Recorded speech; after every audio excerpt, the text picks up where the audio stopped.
السلام عليكم، عاملين ايه؟ اخباركم ايه؟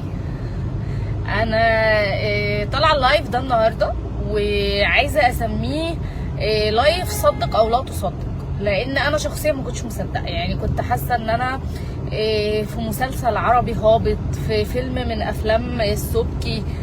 كنت حاسه لا، يعني ده مش حقيقي، اكيد انا بحلم. فبس اللي هحكيهولك ده هو ده اللي حصل تيبيكال كده بالملي.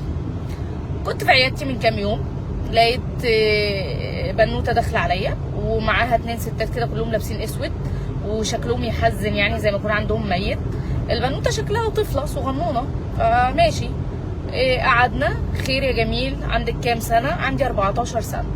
فواحده من الستتين اللي كانوا لابسين اسود راحت جايه نغزاها وقالت لي: لا يا دكتوره، دي عندها 17 سنه، هي بس متلخبطه عشان والدها لسه متوفي من شهرين. طب حبيبتي ربنا يرحمه وبتاع.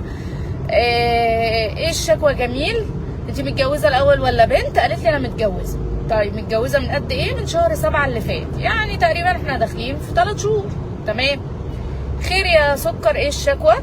فواحده من الستات اللي واقفه معاها بتنغزها للمره الثانيه: قولي لها يا حبيبتي، هو انت مكسوفه من الدكتوره؟ هي جايه تتابع حمل يا دكتور. ماشي يا حبيبتي. طب اخر دوره جات لك امتى؟ معرفش عشان ما كانتش بتجيلي من قبل الفرح. طيب اتفضلي اطلعي على السرير نبص كده.